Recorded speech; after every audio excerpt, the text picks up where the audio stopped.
Welcome him. Just going to hand over to him. He's going to talk. It's going to open it up for a Q&A session. And the Q&A session really is an opportunity for you guys to ask any question that you want, yes, regarding the life of a professional basketball player. And also, I will stress, there are no doubt questions. So if you have any questions, ask the question. Don't leave here this evening and having any regrets about not asking the question that you wanted to. All right, so I'm just going to hand over to Danny and he's going to make his thing. Thank you. Tussler. All right, everybody can hear me. Gucci. Yes, sir. All right, so to introduce myself. Straight out, what they talking to me? All right, so to introduce myself, my name is Daniel Del Solari. I'm from Queens, New York, South Jamaica, Queens to be exact. So for those that don't know about South Jamaica, Queens, it's just like the trenches over here. So north, south, east, west in London, same thing. So I kind of got over here to play professional basketball because I'm a dual citizen from the UK and the US. But my journey here was kind of different than most because a lot of kids ask me already today, like, hey, why did you try to go to the NBA? Why did you try to do this? In America, it works kind of different. So raise your hand if you ever heard of the NCAA. Guys, the NCAA. All right, so there's three divisions of NCAA. There's D1, D2, and D3. So I was being recruited by all three divisions when I was in high school because I was fortunate enough to score a 1,000-point goal when I was in high school as a senior. When I was getting recruited by D1 to D2s, we needed to have a high SAT score to get into these schools. Where I know in Nathan, whoever needs to have great grades to continue to play basketball, is that right? You can kind of just continue to play. So my SAT score was lower than what they needed. It was like 1,000 on the unmark, and I had like a 980. So I was gonna go to Division II Unitas College. And the last second was over, so we were summoned to the basically to fix my student. They hit me with like, sorry, your grades are too low. You're gonna have to be a different route. So you see my shirt here, Potsdam Bears is based in the State University of New York at Potsdam. That is a Division III school in New York. So obviously, kind of like how you're thinking, when I knew I was going to D3, I kind of thought it was all over. If I'm going to D3, it's no more basketball for sure. When I ended up going to the school, they were bottom of their league, bottom of the conference, but I knew that me being a higher level player, at least in my head and my coach's head, that I could try to help change this program around. So for my freshman year, we won about 3 games, and in my senior year, we won 20 games, lost 5 on the year, went to the chip. And that was kind of my year that I made my film for so I could try to get to England. So fast forward just a bit, 2020 is when I graduated with a speech communication degree. From that point on, I kind of thought my mother is born in Pecco, and I said, I think it's time for me to work my paperwork and get to England. So at that same time, I found an agent based out here named Top League, basically called the Player Agency. If you want to look at that on Instagram or anything like that. And as soon as I reached out to him and he saw my film, he said, I can get you over here easily. So last summer, raise your hand because I met somebody here that said he's saw me play before. Who's ever heard of Who's Fix Pro Am? Who's Fix, so it's like in Brixton, South, things of that nature. So last summer, I think around August, I got flown over here by Tavis Valley Cavaliers, by their coach, and he basically said, hey, look, this is an opportunity for you to be the point guard here. If you show us what you got, we'll have a contract for you. So I basically played about 3 games at Who's Fix program. I think they lost their first 2 before I got here. We went 3-0 when I did get here, went to the playoffs, lost in the semis, and then before I knew it, he paid for my flight to get back to New York, and then in a couple of days I had a contract to come back to England. So from that point on, I've kind of been in England for exactly the year that I did out of school was last year. But now when we kind of fast forward, I'll get into the day of the life. I just want to explain kind of out here first. Now I'll be going to another club, Newcastle, and I'll be going there in about a couple of days because they've signed me to play for their university team and get my master's while also playing professional. So raise your hand if you guys kind of want to hear about that pathway from England to America, because there's quite a few people here. Okay, cool. So the pathway from England to America is a tough path, and I'll be honest, because growing up in New York, I'll just keep it a buck with you to, in lack of better terms, the competition level is a different level in America. So over here, it's not saying that British basketball is a lower level, it's just how the daily approach is taken. In America, you're kind of waking up way more, you're paid to stretch it. If you're on a basketball team in college, you'll be looked at as mandatory to get your skill work in aside from the team practice.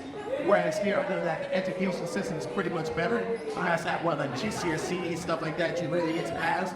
American, you just need that SAT, you need to do good in school. So you kind of have all day to be legit, if that kind of makes sense. So the other thing as well is, if you're not doing good in school right now, and you're, I don't know, 16, 17 or below, I would say to start locking in for now, because the first question any university, prep school, or even a junior college is gonna ask is, what are your grades looking like? And as soon as they even hear 70, 75, anything like that, next guy up, because it's a business and it's cutthroat. You get what I'm saying? So when it gets to that cutthroat side of the business, everybody needs to understand that even if you think you're putting in work, there probably is somebody putting in 5 times the work. But that doesn't mean that you're not gonna be the one called up. You get what I'm saying? It kind of matters if you're a high character person, if you're known as being early, because my coach in college would say early is on time is late. And kind of when you have that reputation of being an early guy and being a high character guy, it'll also flow into you being some opportunities when it comes to basketball. So to also flow into the kind of me getting to Newcastle and stuff as well, I was injured this year because I've had some knee injuries. So I've had my brother right here ask me a little bit earlier about how to take care of the body. So raise your hands, who's actually in the weight room yet? All right, so hopefully in a month or two, there's a lot more heads here about that weight room. The weight room, we need to take just as important, and we need to approach that just like we love the basketball game, because that's how we prevent injury, or at least try our best to prevent injury. So I actually have some experience in America as well with strength and conditioning. So I can tell you firsthand that in 2018, I tore my ACL, MCL, and PCL in my left knee. And most people would say, obviously, yo, your basketball career is done. My doctor even told me it probably took a year to come back. But around that time, all I did was focus, listen to the protocol, ice up 3 times a day, ate correctly nutrition-wise, and stayed in the weight room, and I was cleared in 6 months. And from that point, I was only a junior in college. So that kind of brought me to bringing that team from a terrible team, and that was kind of part of the story that helped me push to that championship level, if that kind of makes sense. So, do I have any questions yet so far? Nah, we good so far, right? All right, so let's kind of transition into what a day in the life kind of looks like as a professional, because that's what we want to hear, right? So me on a normal day basis with Chambers Valley Cavaliers, I kind of learned the hard way that all of these professional teams is different levels to the everyday life. So my team specifically, they had us doing sports coaching. So basically going to a primary school that like you guys go to, or what level is primary school again? When does it stops like year 6 or something? Yeah, so basically they had us go there and basically conduct physical education classes around basketball, and then they would kind of focus on the skill development. Whereas Newcastle University kind of presented a different opportunity for me that I would rather do, where I have unlimited gym access, I have one-on-one opportunity to work with a strength and conditioning coach, and then on top of that, I have my professional games on the weekend and practice a few times a week. So at Chambers Valley, it kind of looked like wake up in the morning, 7 a.m., getting my stretching in the morning, because the older you get, even though right now you're young and your legs are probably good, you can jump high, everything like that, it has to be an everyday thing that you're taking care of your knees, your body, your back, all that good stuff. From there, I would go to the weight room, and like I was telling brother here, I always go multi-joint first. So I always warm up, get in some squats, get in some deadlifts, things of that nature. Then I'll go into the single leg lunges or single leg squats, that nature. I'll always end with some ab.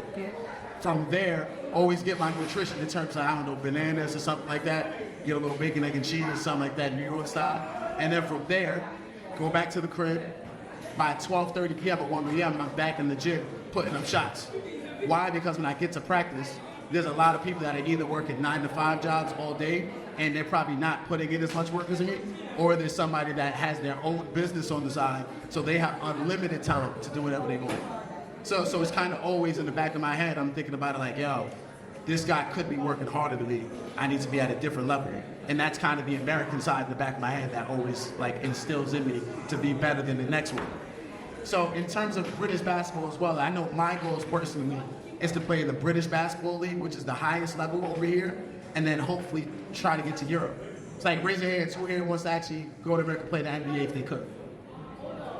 Who else are you open to playing in Europe though? So basically, just to explain how cutthroat it is when it comes to NBA. NBA, there's only 60 spots a year. Like remember, there's a draft, there's 2 rounds, there's top 30 in the first round, there's 30 in the second round, and then people will get into the G League like if you have a pretty good contract. Over here though, you being British already, you kind of have the opportunity to, if you can play for a club team, whether that's NBL Division 1, 2, or 3, if you're playing well as a young dude, you can actually get put on a BBL team as an 18, 19-year-old, and from there, you can kind of build that resume and then get to America. Because sometimes that pathway to just get that flight to America is tough if you lack any film or you don't have any coaches to kind of be on your side and say, okay, you know, he's a good kid, you should take him. That kind of makes sense. But then also, if you get to the BBL, you being a young guy, you're probably going to get treated a bit differently in terms of like, you're not going to play over a point guard that they paid to come from America that went Division I already. But if you look at it kind of like, yo, this is a learning, this is a stepping stone forward. I'm playing behind this type of guy. I can learn from this type of guy. Coaches notice things like that, and then that's kind of when you get your pathway on the court. And then once you showcase it, you can end up in France, you can end up in Belgium, you can end up in the Euro League or something like that. But it kind of takes those first steps in the locking in, finding a club that actually likes you for you, and then taking it from there. Because me even going to Division III to SUNY Potsdam, it was all about the fit. So like, remember I said I was getting recruited D1, D2, D3. When I kind of look at it now, if I went to some of these schools, I don't know if I would have ended up speaking to you guys right now in England. Because the career that I had at my Division III was good enough for me to get a professional career over here. Whereas if I went to one of these Division I schools that I might have been good enough to go to, I might have been playing behind some guys that were just higher up on their list. You feel me? Because I wasn't even signed until August. So if I would have went to some of these schools, had a mediocre career, I could have been in America right now, just a regular job. But instead, I kind of locked in with myself, found my way to England, and then from here, I kind of just been living the life, essentially. So I mean, from here, that's kind of like my main spiel, but I know a lot of people have questions here just about basketball, strength and conditioning, nutrition, anything of that nature. So I kind of want to open it up to a Q&A if any of you guys had any questions. So show of hands if anybody has anything. Brother, got me a hand, me too. Anybody got any questions here? Yeah. Be a bit shy. Question. Would I be good? Yo, my bad. So, have you ever gone out to America? I'm stupid, I don't know about your life, so sorry if I don't know, but have you been out to America to play any top-level American teams to where you've been able to, like, see firsthand in the competition, like, how? So basically, pretty much, I'm from Queens, New York, and in Queens, I basically played in the highest division in high school. So every single person I was playing against went Division I or went Division II, and now we're playing professional. So it's kind of like, I played against them growing up, literally, and then now I'm actually met with someone from overseas. So the competition level was always there since pretty much like ninth grade, essentially. But it's because I didn't go to Division I, there were certain guys Division III that were pretty good, but I didn't get to play D1 talent every day in college. But once I came over here, now I kind of feel like that's the level that I play against every day. That kind of makes sense. Yeah. Appreciate you, guys. Then, What would you say are some of the sacrifices you've made for basketball? Well, the biggest sacrifice is before I came here, I was an admissions counselor at the university. I'm not gonna lie, I was getting picked the bag when I was over here. I kind of put that down to get paid a bit less to come over here and play basketball and kind of not leave my family, because I do have family in Peckham as well, but I had to sacrifice, like telling little brother, like, hey, look, this is what I'm actually trying to do. I'll make it big time eventually and then fully find my way back. But I feel like the family sacrifice is probably the biggest one for me, is that's what I grew up around. And mother and little brother were kind of motivational to continue to play basketball. But the biggest one for me was probably leaving that job because I was getting paid pretty right. just a camera, I do be a Thank you. Yeah, see, I knew y'all have questions. It's just a way to talk. What do you think about weapons in movie? For instance, people out. It's not much more easy because I don't want to say it like that. 'Cause I played against. no. Why is it that? I keep it about the competition level is a bit lower, but it's becoming not the BBL yet. Because the BBL, they're the ones that are bringing in the top level D1 guys, and the league I played is the second one in A-level BBL Division 1. So the people that didn't get signed BBL are kind of finding their way into cracking NBL D1 so that they can get film out and get out of here. So you end up playing some of those guys, but let's just say 1 through 12 on a team aren't going to be that level, whereas BBL 1 through 12 is what you're going to see. You get me? So here, it feels a bit better. Like, I'm a point guard. I don't really feel like much of these guys can guard me, but I'm a quick guard. But I also feel like when I get to the BBL, I should be the same way. So yeah. See the bill and I think This is good question. You have questions? Okay, I have a question. So, what's your ultimate dream? My ultimate dream is to get to the BBL and play in the EuroLeague. Because in the EuroLeague, like the NBA, honestly, I know the odds and I have a few, not few friends that I have specifically one or two that are in the league. And I know what it actually takes to be inside there. It's going to be a lot of work from where I am right now. But I would have to like go BBL, go to the G League, kill in the G League, and then go to the league, which would be a lot of work. And you know, maybe not be, might not be possible, might be. If I try to get to the Euro League, though, all I need is a good year filled with the BBL, and I could get classified as an American on one of these teams, and then I could get some serious bag under my belt. So for me, that's the dream, and then also to progress in my strength and conditioning business, because that's kind of what I focus in because of all my deep problems I've had. Okay, so you do have a plan B then? Yeah, absolutely have a plan B, because the basketball, they always told me like the basketball's gonna stop bouncing one day regardless. So that's kind of why I use the masters of me getting that at Newcastle to kind of say, all right, it's gonna be a business degree in entrepreneurship. And I'm kind of thinking about it like I am my business, like my body is my business essentially. So when it's done, I'll probably just be speaking to guys your age just like this, whether it's an entrepreneurship route or an S&C route. You get what I'm saying? So always gotta have a plan B just in case, because you gotta have some type of skills in life that you can kind of fall back on if a crazy injury happens to you. nothing in the property right now.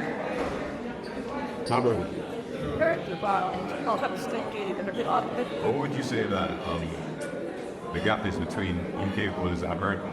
That like a huge gap, was that like a look? To be honest, I think it's just like it's like a break.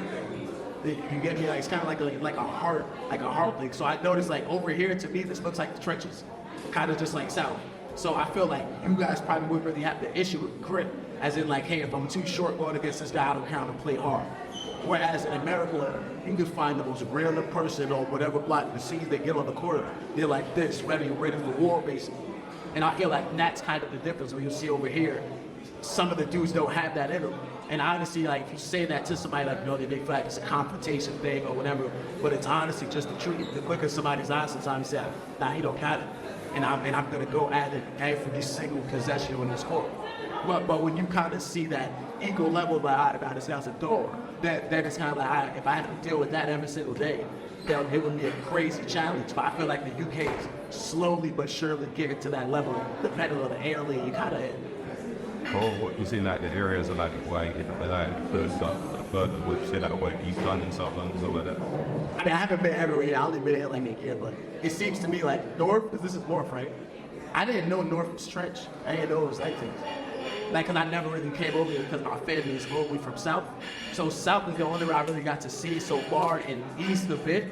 But I live in the West right now with Hillingdon. The Hillingdon doesn't really seem like a too spot where like, well, people are really on that, essentially.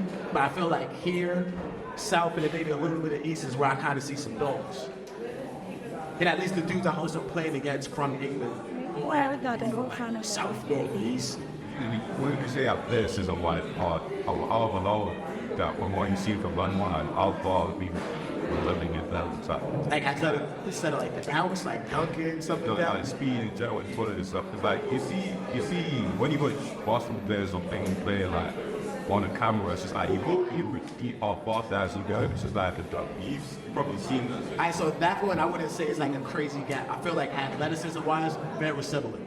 Because I feel like the tools out there is really just like kind of, I would say, like a grip. Because like the dudes I'm playing against, I would say they're probably just as quick as me, but because in my head, I'm already telling myself before I get on the court, like, he cannot guard me. In my head, I'm looking at by every time. But he may not know that he can get by every time because he's not telling me something. But I know and understand that, so I'm just going to exploit it when I can. Appreciate y'all. I have another question. I was touching on the psychology of the sport. Because that's, I believe, in any professional sport, the psychology, the mind is key. Each one. It plays a huge part in it. And in particular with basketball, how much of that for these youngsters to recognize that it's not just the physicality of it, but the mindset also. I mean, like, they got a bunch of quotes out there where they're like, oh, it's this percent physical, this percent mental. But I honestly feel like for you to get to the highest level, it's going to come to a point where everybody's at the same skill level. Like, even if it's a slightly different, this guy can shoot better, this guy can go to the basket a little bit more, it does come down to the psychological end of like, hey, okay, what am I telling myself every day, and am I keeping myself disciplined to my everyday playing? So that everyday playing is kind of like, if your everyday playing is waking up, praying in the morning, stretching, and then going to the gym, you've got to stick to that plan. As soon as you kind of deteriorate from that plan, that's when things start to go left. In your head, you're wondering, why is it like this? It's probably because you've programmed yourself to be a certain way. As soon as you get off that mindset, it's over. You get what I'm saying? Also, I'm a point guard, so I can tell by the height tag, we're all pretty much guards here, right? So as a guard, I'm pretty much the director of what's going on. Like, I'm pushing the pace. The fast guys, so I'm getting the three-point line, and I'm trying to see what's going on. If I don't see anything, I'm going full screen, or I'm getting a setup in the play. But I have to kind of see this ahead of time instead of rushing. Because if I don't see it ahead of time, my team is going to end up failing, and it's going to be on the point guard at the end of the day. So when you think psychologically, I kind of think like, don't think about it too much. Just think like, I'm trying to get from point A to point B. If this happens, I have it counted. If that kind of makes sense. And how do you prepare your body before a match? How do you condition your body? How do you look after your knees as well?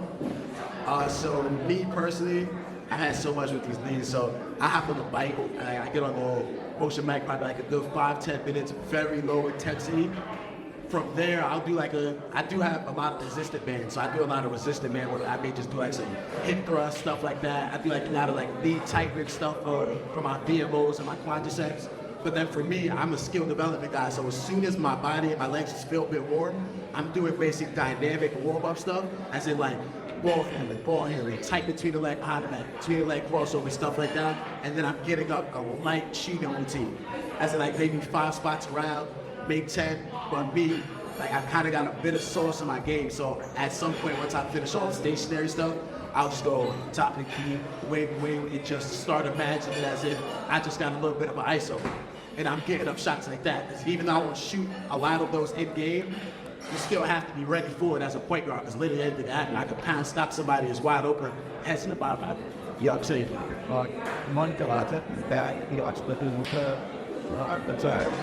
You say you're quick. I'll take the word you're about. What would you say like keys to like developing speed this that whole like doing agility drills or something like that? Like sometimes they're not as effective, but it's just like it's like why always the effort enough and real speed. So the thing is, like, I'm not gonna lie, I've done so much speed agility drills in my life, but I even feel like when I came back from my injuries and I just start loading drills again, I'm just as quick again. So I think it's more of what they call a fast twitch wires. So it's basically like you're doing something else, resistant band work, and you're doing the speed agility drills. You kind of have to tighten it down or do it with less sets. I guess you could say like if you're in the weight division, 3 sets of 10, 3 sets of 7, 12, and things like that. I just get on the ladder and do everything once or twice, as if I've been a 2 in, 2 out. Some lateral stuff, do that quickly, and then I try to get into basketball quick drills. You get what I'm saying? Because there's a lot of basketball drills you can do in terms of getting stop and go. It's like getting it off the rebound, pushing to the 3-point line, and stopping it, then getting it to compliment moves. And I feel like stuff like that has probably helped my game more, because the wide game reps is what I'm actually going to be doing in game. And so, kind of like you said, if you're just doing drills, you're not going to be as quick. Because when you play somebody that's been doing straight live drills, it's going to beat you all the time. But if you have a fair share of it, because there's still theories to some of it, but the top guys are doing both, you just got to kind of find that balance and get in the gym Monday, Wednesday, Friday, or whatever works in your schedule, and then correct and get on the court, not overdo it with speed, so you can always have that fast switching. Yeah. See, it's better said than done. It's kind of like you have a program, it has some actually bringing out for you with the reps, the sex, the time that you have to do, and then the overload stuff, you're actually climbing.